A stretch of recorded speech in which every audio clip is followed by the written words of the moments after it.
Hey guys, William Murphy here, and in today's episode we're going to be getting the bulkhead all ready and prepped for fitting the subframe back up. I know you don't love me like you say you do.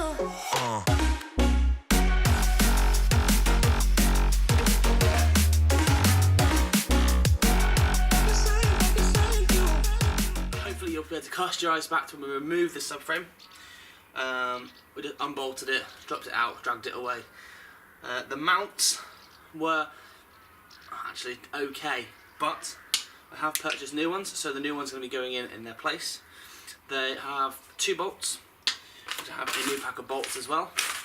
The 2 bolts go through from the inside of the floor into the engine bay, and a nut on the inside as well. So what I'm going to do is I'm going to fit the back ones to the bulkhead, and then on the front I'm going to fit these to the lock-in areas. They've got a little lock-in pin on the front, so that'll hold it into place, and then when the subframe drops in, a bolt goes through and that holds that into place. I've also got 2 of these which are engine mounts, and they will come at a later date. So I'll put them back in the back for now, and I'll get these fitted up. Okay, so I have a number of bolts and nuts for this fitting kit.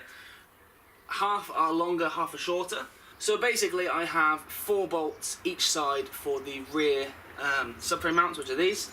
So you're going to have 2 bolts that go to the body and through to hold this to the body, and then 2 bolts that go through and hold it to the subframe to hold all that together.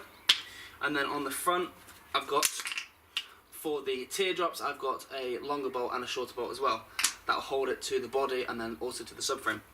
So let's get under the car and fit this one up.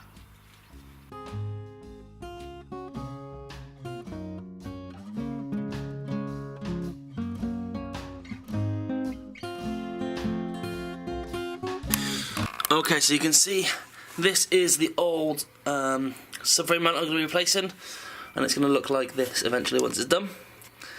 New bolts, new bush or mount. So I'm going to try and get inside the car and hold something on the bolt that's coming through, and undo the nut from the outside. It's going to be quite difficult, but I should hopefully be able to just wriggle in and do that.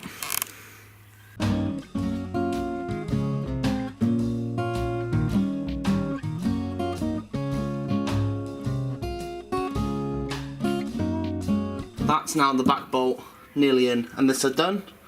Now to turn my attention to the front ones. So, good to see here, this is where the teardrop sits. You've got a locating pin at the bottom, a hole for the bolt to go through into the subframe, and then a mounting bolt at the top. I'm taking my teardrop here, which has got a locating pin. That just locates into this hole at the bottom, and then holds it up into there, and then bolts up through the top hole. So what I'll do is I'll take the flat washer there, and then the bolt into the locating pin, and then start that by hand to make sure it's located. Don't want any cross threading. Once it's on,